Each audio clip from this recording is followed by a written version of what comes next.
Salut à tous, bienvenue pour une toute nouvelle vidéo, aujourd'hui consacrée sur les défis de façon générale, avec pour exemple le festival des défis, qui est un peu atypique, mais ça reste la même structure. Donc on va un petit peu parler aujourd'hui un peu de trucs et astuces par rapport à mes ressentis, mes petites expériences dessus, par rapport à comment savoir si on a un bon score au défi, quel héros il faut mettre, et par rapport au héros en tant que personne, mais aussi en tant que synergie et comment savoir si on a de bons scores, etc., etc., etc. Alors de base, les défis, il y en a un par mois.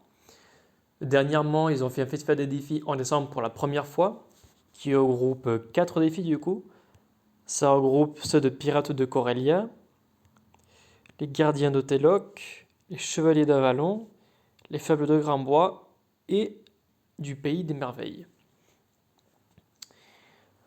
Alors du coup, un défi, qu'est-ce que c'est, en quoi ça consiste? C'est une fois par mois, donc du coup, c'est une famille de héros. Alors dans ce cas, c'est 5 familles en même temps, qui apparaissent du coup, qu'on peut invoquer grâce à des pièces de défi. C'est-à-dire à sa pièce défi.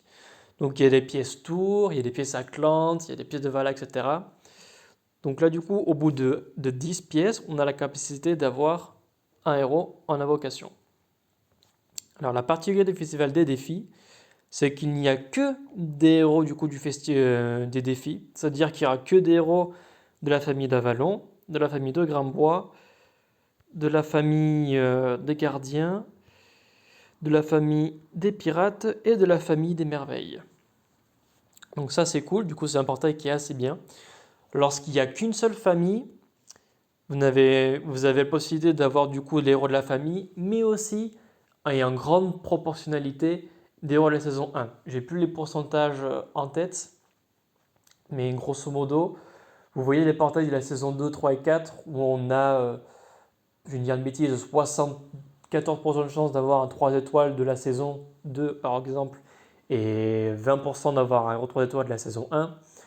Bah, lorsque c'est la famille, lorsque c'est un défi normal où il y a juste une seule famille, je prends le cas des tueurs des ombres par exemple, plus ou moins c'est l'inverse. Vous avez 3 chances sur 4 d'avoir un héros de la saison 1 et une chance sur 4 d'avoir un héros de la famille des ombres. Le gars ici 3 étoiles.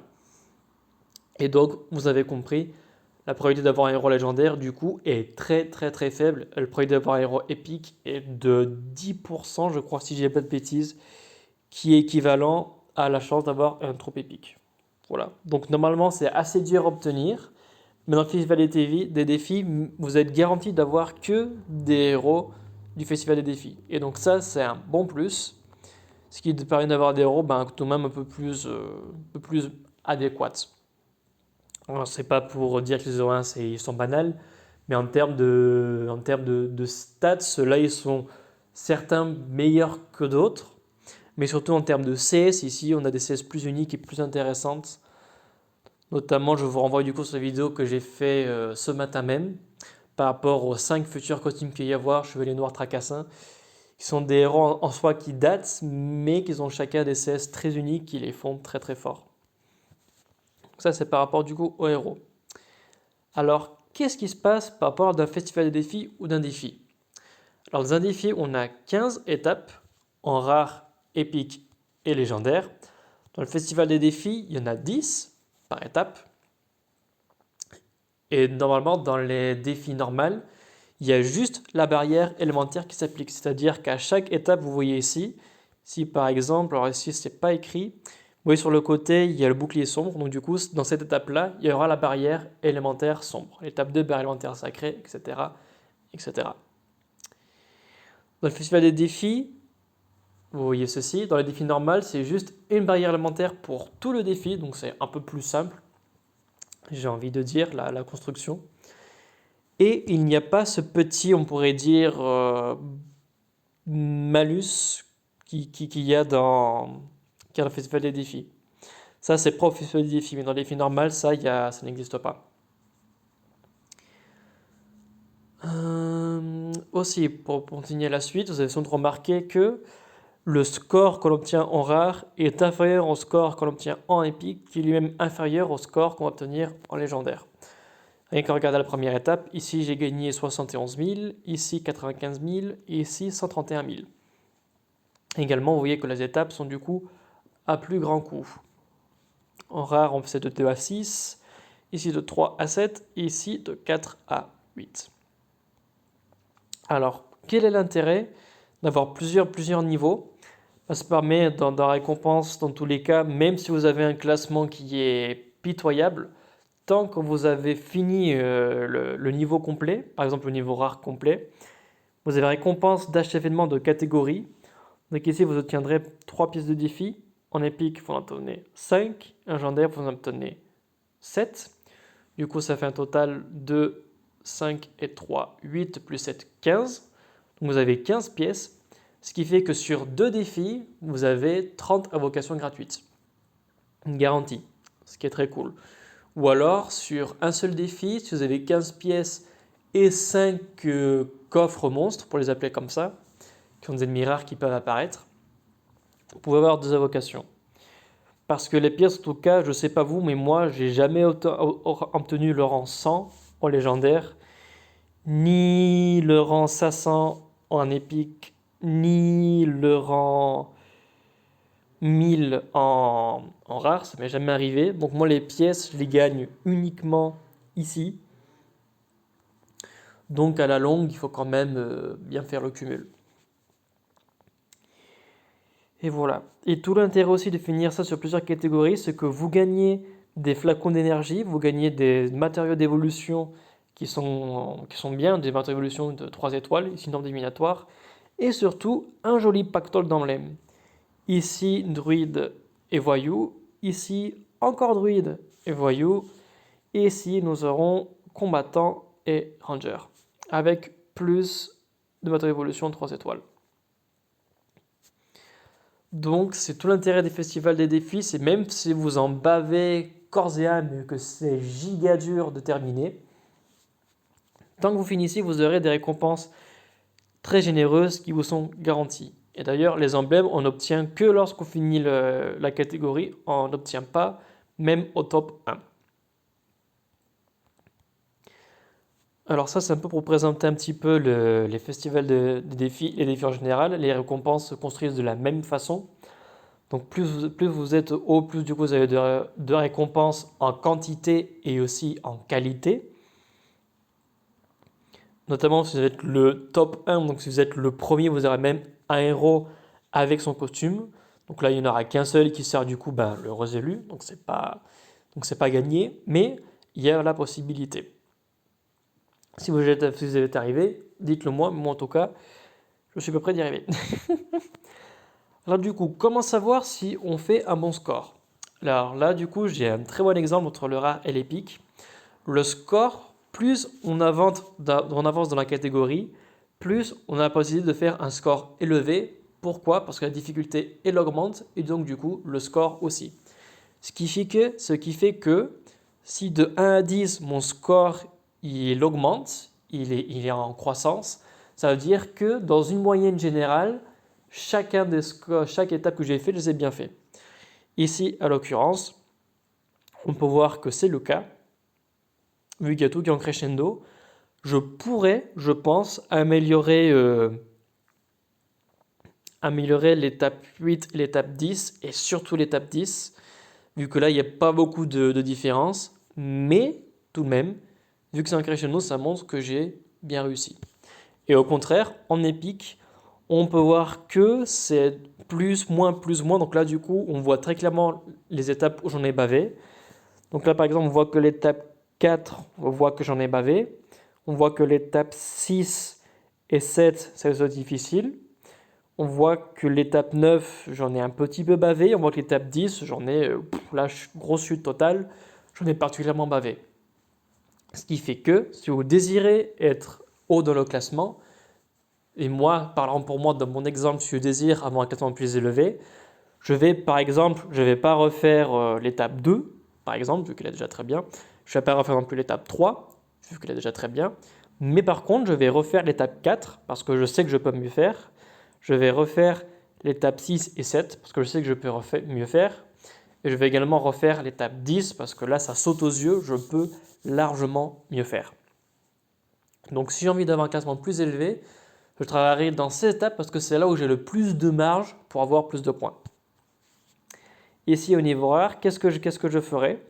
Ben, la même chose, plus ou moins, j'améliorerai l'étape 9 et 10 et l'étape 7 et 8, les 4 derniers. C'est l'étape que je ferai. Alors maintenant, quel héros il faut mettre? Alors déjà d'une base, pour vous donner une idée, vous regardez le classement, pour voir un petit peu plus ou moins quels sont les héros qui sont le plus utilisés. Là par exemple, on a un partage des dégâts, une défense de baisse élémentaire et un boost d'attaque et du bourrinage pur et dur. En étape 2, qu'est-ce qu'on a? La même chose, partage des dégâts, baisse de défense, augmentation d'attaque, défense élémentaire, etc. Étape 3, c'est la même chose, la 4, c'est la même chose, le 5, pareil, le 6... Bon, lui, c'est un peu un bourrin pur et dur. Il est un peu atypique, je ne m'attendais pas à le voir. Mais il y a quand même un partage des dégâts, une baisse de défense. À noter.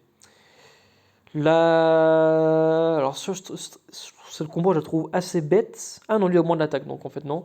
Augmente d'attaque, réduction de défense et partage de défense. Là, on retrouve la même compo, etc., etc. Ouh, oh purée, waouh. Ça, par contre, c'est du bourrinage pur et dur avec un boost d'attaque. D'ailleurs, cette équipe, elle est assez intéressante, j'y reviendrai tout à l'heure. Toi, tu es la 9e? Ok, donc j'y reviendrai tout à l'heure. Alors du coup, de ce qu'on a pu voir, il est intéressant d'avoir un boost d'attaque, un debuff de défense, un partage de dégâts et une baisse de défense élémentaire. C'est ce qui revient le plus.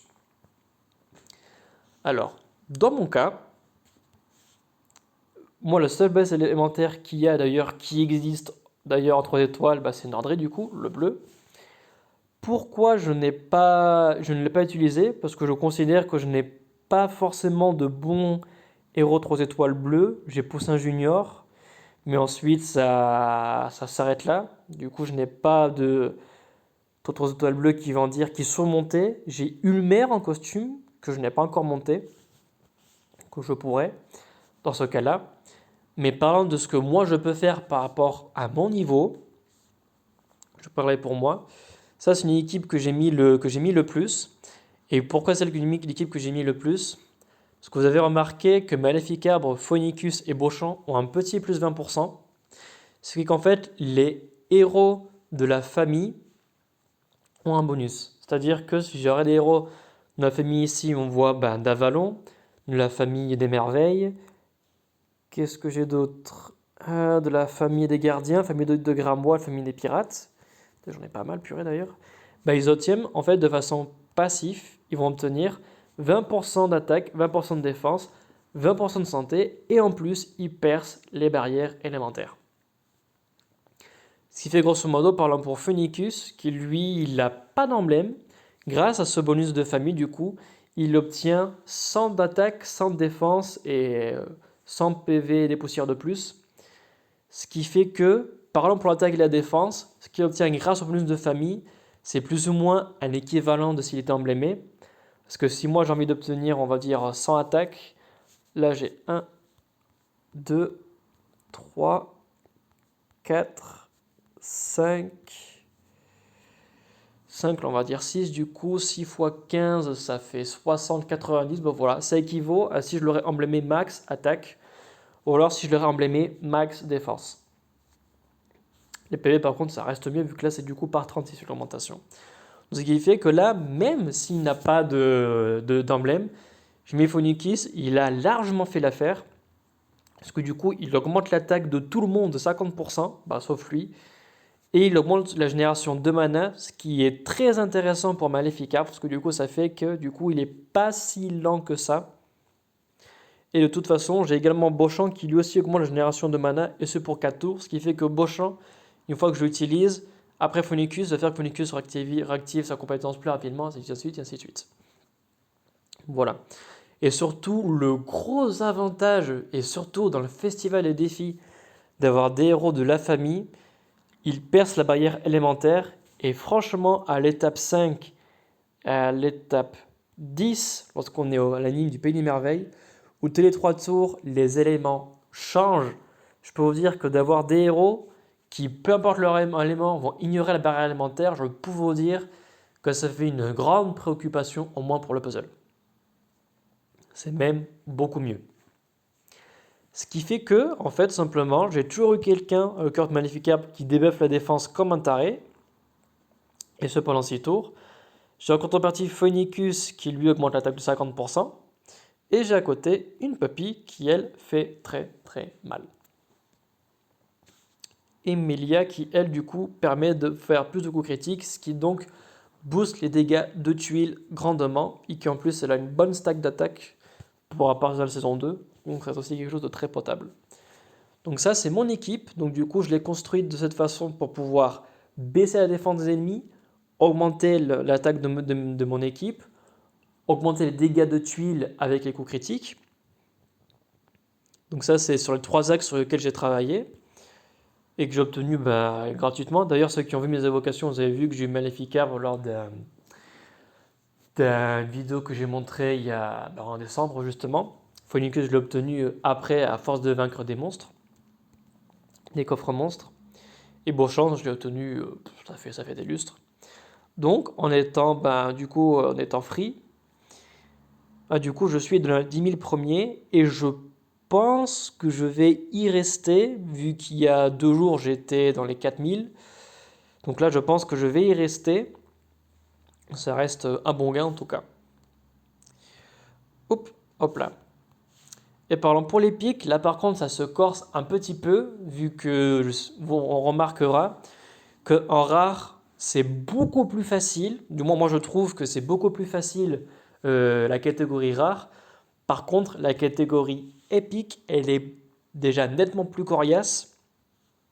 La catégorie légendaire, alors, je ne le vois pas trop différent, parce que du coup, les 5 étoiles qui sont assez forts.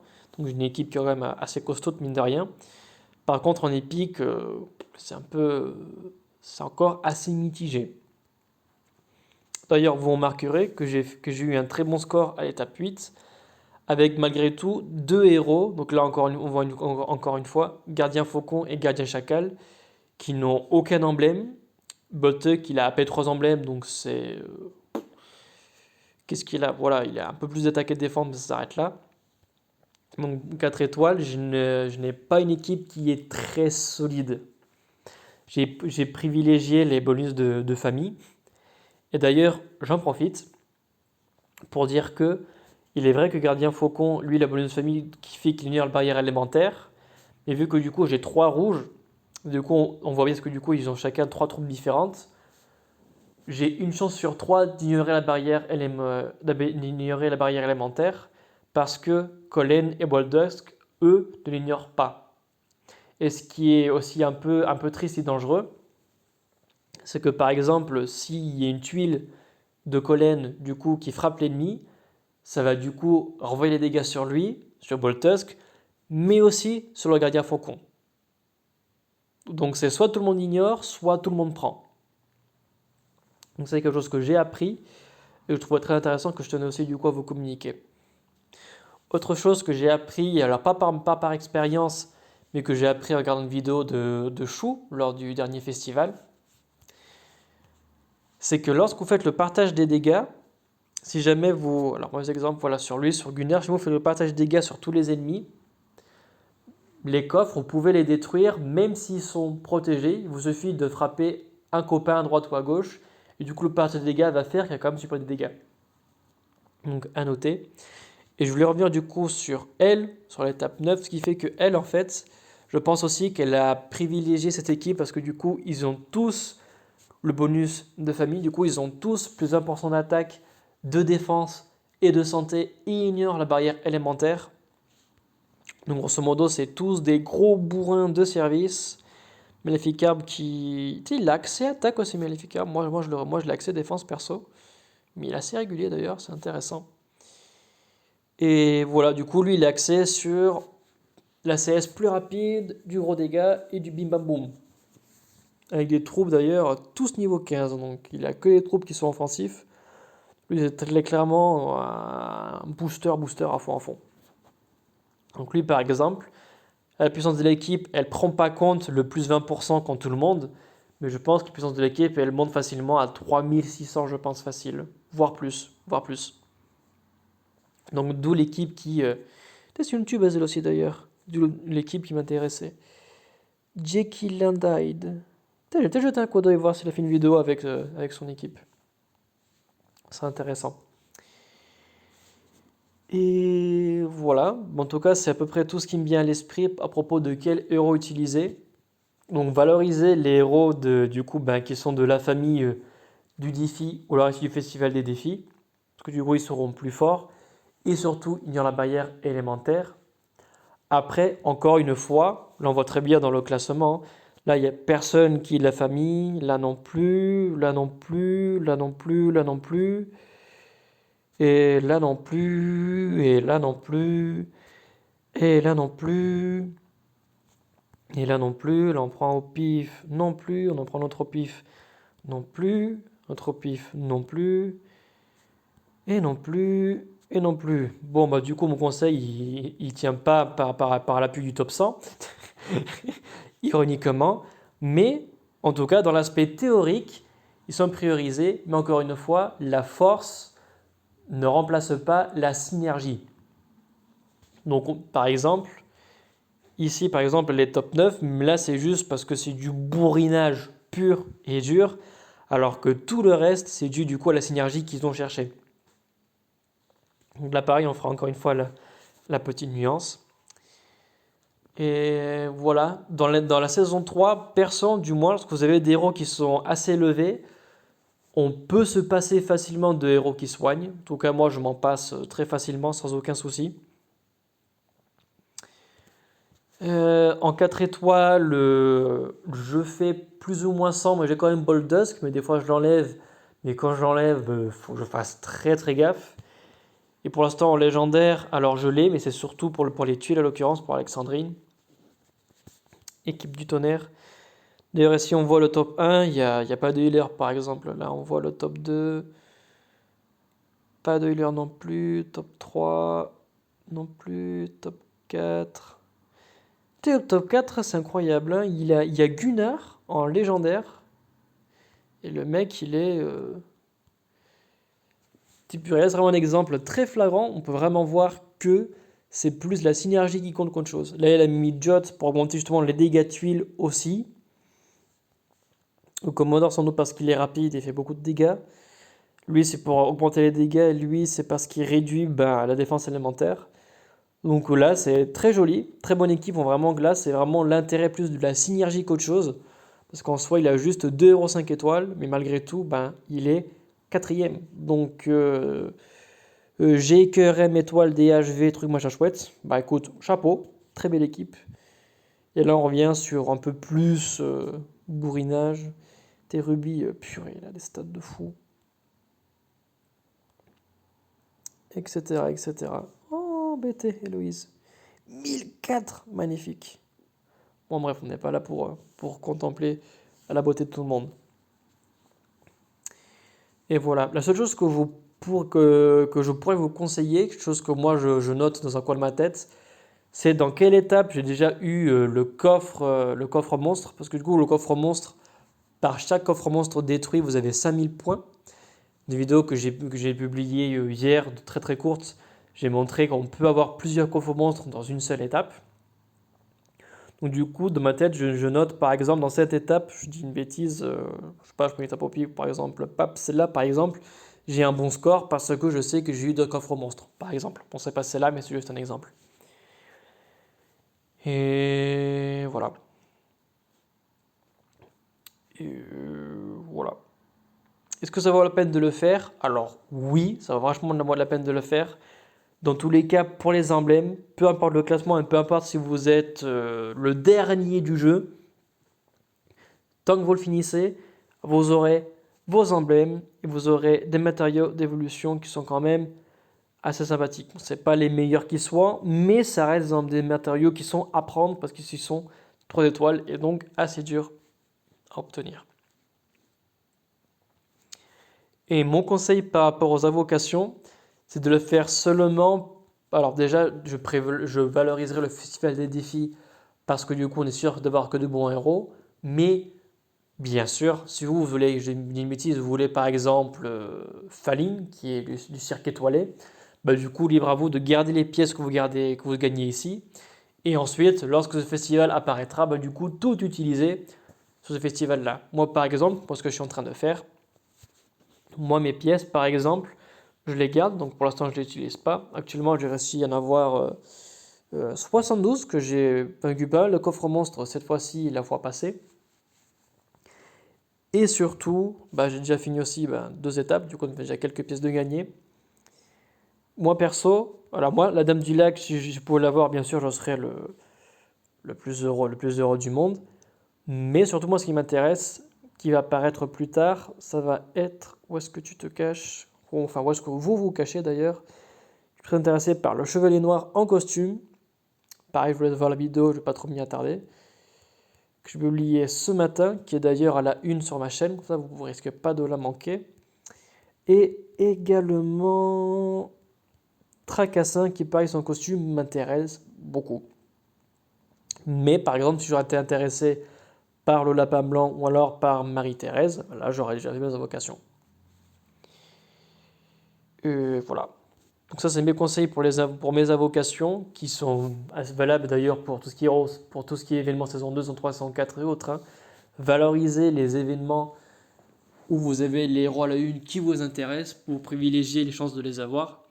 Et surtout pour la saison 2, saison 3, saison 4, parce qu'une fois que vous avez fini la saison, avoir des pièces en free-to-play, vous l'avez de travers parce que c'est juste super galère. Donc voilà, c'est tout pour moi. J'ai fait un petit peu YouTube, je crois que j'ai tout dit. Comment savoir si on a fait un bon score, les héros à choisir, pourquoi les héros à choisir là, les bonus de famille, la barrière élémentaire, les types de récompenses, que ça vaut la peine de le faire. Je pense que j'ai à peu près tout dit. Dans une autre vidéo, je pense que je vais montrer le boss final, le rare, épique, légendaire, pour qu'on voit de 1 la différence entre les trois, et de 2 surtout de voir un petit peu, qu'est-ce que ça donne et comment je m'en sors. Sachant que pour moi le plus dur, ça va être en épique. Ça va être pour moi c'est pour moi le plus dur. Alors là, vous voyez, je me suis cassé la figure royalement. Et voilà, en tout cas c'est tout pour moi. Je vous souhaite une très très bonne journée et je vous dis à très vite.